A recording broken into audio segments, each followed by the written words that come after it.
अलावा आंकड़े उठा के देखिए, उनके कहने से कुछ मत जाइए आप। आज अपराधों के मामले में उत्तर प्रदेश नंबर 1 पे है, मध्य प्रदेश कई मामलों में नंबर 1 पे है, अलग अलग अपराधों में। पंजाब के भी आंकड़े उठा के देखिए, अपराध में हम कहां खड़े हैं। अपराध के मामले में पंजाब में लगातार पिछले वर्षों की तुलना में अपराध वहां पे कम हुए हैं। ये एनसीआरबी का खुद का डाटा कह रहा है। शिक्षा के मामले में जब भगवंत मान जी वहां पे मुख्यमंत्री बने, वहां शिक्षा का स्तर 27वें 22वें नंबर पर था।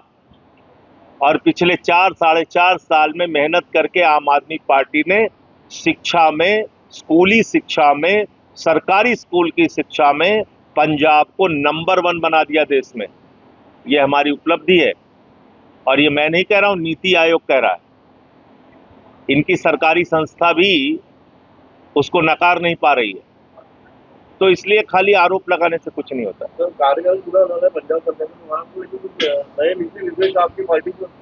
देखिए, पंजाब में प्रचंड बहुमत के साथ हम पिछली बार भी जीते थे। इस बार चुनाव में भी 27 में हम लोग प्रचंड बहुमत के साथ जीतेंगे। और वहां पे आम आदमी पार्टी की सरकार बेहतरीन काम कर रही है, लोगों के हित में काम कर रही है। मेरा वही लेगा सर, बात नहीं बनेंगे वापस। वो तो केजरीवाल साहब स्पष्ट कर चुके हैं। भाजपा में चलेगा, लेकिन आपके साथ विधायक आपने ये नहीं सुना कि पूरी सभी पार्टियों के साथ यही काम कर रही है बीजेपी? मैंने ये भी बोला, सभी पार्टियों को तोड़ने का काम पूरे देश में बीजेपी कर रही है। और उनको कोई फर्क नहीं पड़ता, गुंडा हो, माफिया हो, अपराधी हो, कातिल हो, सबको वो अपनी पार्टी में शामिल कर लेते हैं। जिसको बेईमान बताते हैं, भ्रष्टाचारी बताते हैं, उसको धुल देते हैं। अब सिर्फ दाऊद इब्राहिम का आना बाकी रह गया है बीजेपी। सर क्या वो सर जितने हमारे जो आप पार्टी के भाजपा में गए थे, क्या उन पर भी कोई आरोप या कोई जैसे संगीन? अच्छा, एक चीज बताइए आप, अशोक मित्तल पे छापा पड़ा था नहीं पड़ा था? तो क्या कह रहे थे भाजपा ही चिल्ला चिल्ला के भ्रष्टाचारी है, इनको तो फांसी पे लटका देना चाहिए। फिर माला लेके पहुंच गए, कहने लगे नहीं नहीं, यही तो अपना भाई है। ये फर्क है ना।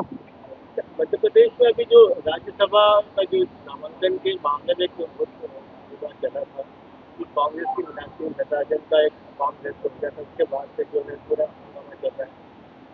देखिए, मीनाक्षी नटराजन का फॉर्म खारिज कर दिया गया। चुनाव आयोग घपले घोटाले में पूरी तरह से हर अपराध में बीजेपी के साथ खड़ा है, इससे कोई इनकार नहीं कर सकता। लेकिन अब ये कोई छुपी बात तो है नहीं। ना कांग्रेस पार्टी इतनी भोली है और ना भारतीय जनता पार्टी इतनी भोली है। उनको पता नहीं ज्ञानेश कुमार कौन है, उनको पता नहीं चुनाव आयोग कैसे काम करता है। तो मुझे आप बताइए, अभी निर्दलीय उम्मीदवार भी कोई अपना फॉर्म भरता है तो अपना एक सपोर्टिंग कैंडिडेट भरा देता है, भराता नहीं भराता? कोई भी डमी शब्द उसमें इस्तेमाल नहीं होता है। डमी तो ये हम लोग बोलते हैं, एक सपोर्टिंग कैंडिडेट भरवा देते हैं। पार्टियां भी भरवाती हैं और जो छोटे छोटे दल भी होते हैं वो भी भरवाते हैं। इसलिए कि अगर इनका पर्चा खारिज हो तो कम से कम दूसरे को चुनाव लड़ने का मौका मिलेगा। ऐसा क्या हो गया कि कांग्रेस पार्टी ने मीनाक्षी नटराजन का एक सपोर्टिंग कैंडिडेट ही नहीं भरवाया? 2 बार मैंने भी राज्यसभा का नामांकन भरा है, हमारे साथ भी सपोर्टिंग कैंडिडेट होते थे। अब आप ये कांग्रेस के लोगों से पूछिए।